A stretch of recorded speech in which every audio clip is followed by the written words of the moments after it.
Kasih 5 nggak apa-apa dia mas. Berat bro.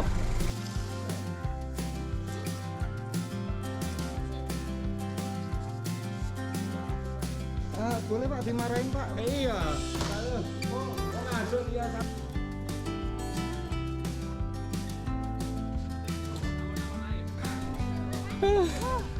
Bisa-bisanya hujan.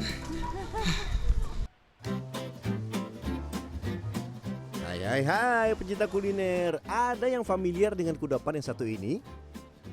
Ya, makan pakai kerupuk memang sudah jadi kebiasaan sebagian besar warga Indonesia. Ada yang menyebutnya dengan nama kerupuk ramba, kerupuk dorok-dok, sampai kerupuk jange. Tapi semuanya sama kok, dibuat dari kulit sapi yang digoreng kering. Ada yang pernah lihat belum cara buatnya? Tapi sebelum kita membuat kerupuk ramba, yuk kita rawat dulu sapi-sapinya. Oke, yang di sini nurunin ya. Oke, selamat datang pemirsa di segmen Sari Menjadi. Nah, kali ini kita akan ngurusin sapi dulu sebelum kita bikin jadi kerupuk.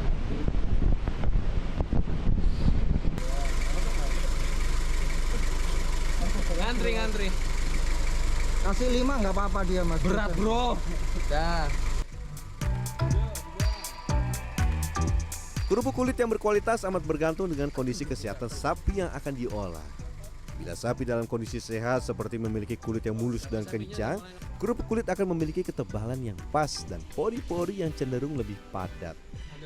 Ini akan membuat kerupuk kulit menjadi lebih renyah, tidak berbau tajam hingga mudah meresap bumbu. Jadi kalau dia cukup makan, dia akan bulu itu klimis. Dan dia mulus gitu loh jadinya. Bulunya ya. Nah, bulunya klimis gitu. Termasuk untuk kesehatan kulitnya? Iya, kan di situ. Peternakan sapi sudah, sekarang kita lanjut belajar membuat kerupuk ramba. Salah satu sentra pembuatan kerupuk ramba di Jawa Timur berada di Kecamatan Bangsal, Kabupaten Mojokerto. Beberapa kulit sapi juga didatangkan dari sejumlah peternakan sapi di Jawa Timur, seperti Jombang, Gresik, Surabaya. Beberapa di antaranya bahkan juga didatangkan dari Jawa Tengah. Ini nggak rusak bang? Enggak, yang penting nggak lembab. Yang penting nggak lembab. Berapa tahun baru misalkan rusak atau mulai berjamur gitu-gitu bang? Ya paling ya 5 tahun, 4 tahun. 4-5 tahun? Iya. Wah aman. Masih jauh. Oke. Selain untuk memudahkan proses pembuatan kerupuk ramba, kulit sapi yang kering juga memiliki daya tahan hingga bertahun-tahun. Berbeda dengan kulit sapi segar yang hanya memiliki ketahanan beberapa hari saja sebelum akhirnya membusuk. Setiap hari setidaknya 500 kg kulit sapi kering diolah di sini. Kulit sapi kering kemudian direndam di dalam air kapur. Kalau nggak dikasih kapur bagaimana pak? Kalau nggak dikasih kapur, ini kurang bisa ngelentur gitu. Kurang kapur itu kan membuat cepat ngembang dan lentur. Kalau tanpa air kapur tetap keras. Ada beberapa fungsi perendaman kerupuk kulit sapi pada kapur. Yang pertama adalah mengembalikan kekenyalan kulit sapi yang telah dikeringkan. Yang kedua, menghilangkan bulu-bulu halus yang mungkin masih tersisa pada kulit sapi. Yang ketiga, dapat mengurangi bau amis hingga merenyahkan kerupuk ketika digoreng. Kulit sapi akan direndam setidaknya 4 hari. Geser. Siapa bos? Terus, oh itu kurang kuat ini. Tenang pak ya. Dimarahin pak. Iya, tarik sini dikit. Saya takut glosor lah. Ya, terserah. Yuk kita lanjut memproses kulit sapi yang telah direndam sekitar 4 hari yang lalu. Kulit sapi yang tadinya begitu keras akan menjadi lunak dan kenyal pasca proses perendaman dengan air kapur. Namun jangan lupa dicuci bersih dengan air mengalir ya, agar tidak ada sisa kapur yang menempel pada bagian kulit. Selanjutnya kulit sapi yang dicuci bersih masuk ke proses perebusan. Tadi sudah direndam selama 4 hari dengan campuran kapur murni. Setelah itu dicuci sekali, dicuci lagi 2 kali dengan air yang mengalir juga. Dan ini baru direbus supaya empuk, wangi banget. Kayak lagi berasa makan di warung Padang. Tapi jangan memasak terlalu lama, bisa-bisa kulit sapi menjadi terlalu lunak dan mudah hancur. Setelah mencapai tekstur kulit yang diinginkan, segera masukkan kulit sapi ke air dingin. Dia kalau kelamaan nanti jadi rusak apa gimana, Pak? Jadi bubur. Kalau kelamaan jadi bubur ya. Kita lanjut ke proses berikutnya, menjemur. Biasanya kulit sapi akan mulai setengah mengering setelah dijemur di bawah terik matahari selama 2 hari. Dan kira-kira seperti ini nih tekstur kulit yang diharapkan. Ketika ditarik, kulit sapi sedikit kenyal namun tidak terlalu keras. Proses selanjutnya adalah pemotongan kulit. Iya, oke. Bentuk kerupuk rambak disesuaikan dengan lokasi pesanan. Bila dijual di sekitar area Jawa Timur, kerupuk akan dipotong memanjang. Namun bila dijual ke sekitar wilayah Jabodetabek, kerupuk akan dipotong kotak-kotak. Kerupuk kulit sapi yang telah dipotong sesuai pesanan akan dijemur sekali lagi hingga kering sempurna. Proses ini akan menghilangkan kadar air dan membuat kerupuk mengembang ketika digoreng. Bila dijemur di bawah terik matahari langsung seperti ini, kulit biasanya akan mengering dalam waktu 3 hari. Dan setiap hari tempat ini tuh memproduksi dan juga mengolah berton-ton kulit sapi. Yang ini yang dijemur. Saya berasa ikutan dijemur. Jangan lupa beri tepung tapioka agar kerupuk kulit tidak menempel satu sama lain. Bayangin nih, satu-satu diginiin, satu bagian, dan sebanyak ini.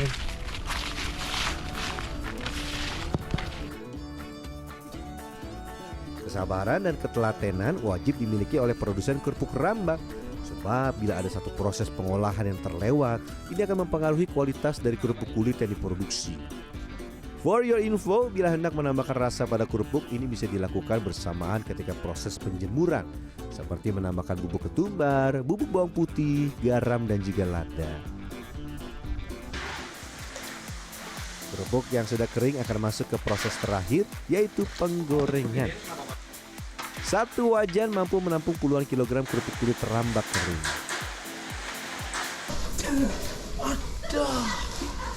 Aduh, sikilku. Kenapa tadi? Kena minyak.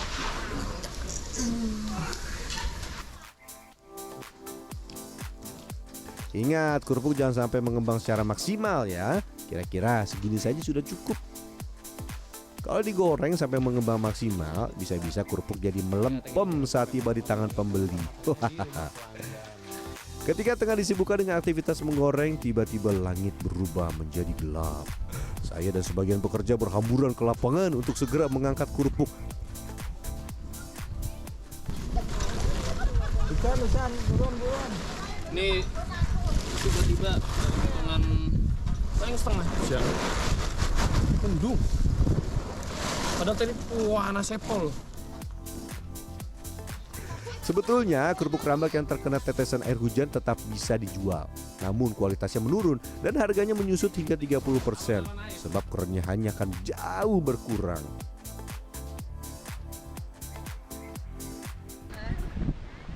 Wah, pas hujan.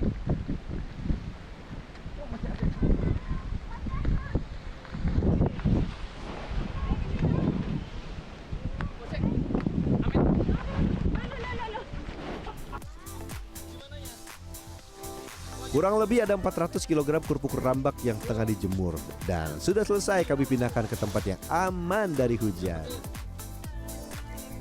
Dah.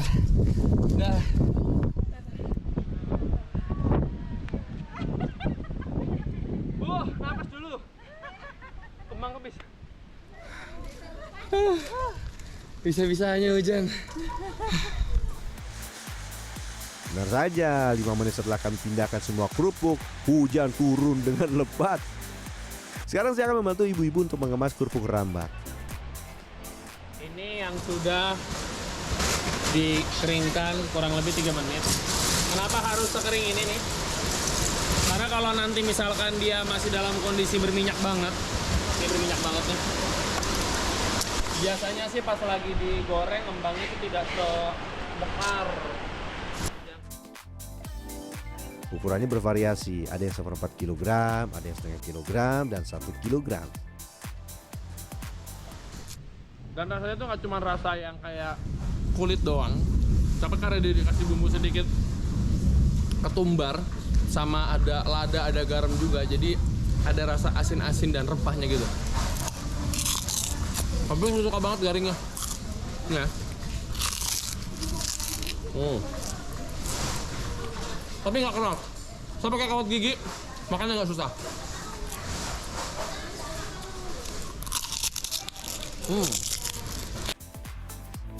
1 kilogram kerupuk rambak khas Mojokerto dipatok dengan harga Rp90.000.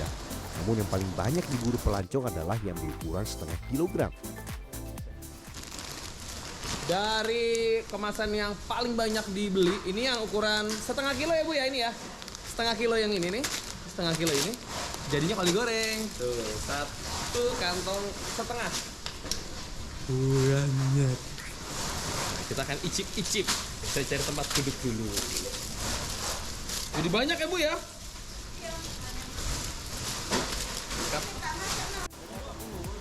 Bisnis yang sudah eksis sejak tahun 70-an ini bahkan tidak hanya dikenal di penjuru tanah air, namun juga hingga luar negeri. Ekspor sampai Timur Tengah ada dari tahun 2005 dulu. Bukan saya langsung, tapi ada kemitraan sama saya ekspor sampai ke Timur Tengah, ke Arab Saudi pasnya itu. Kalau yang lain, ke negara lain pernah? Yang Bapak tahu?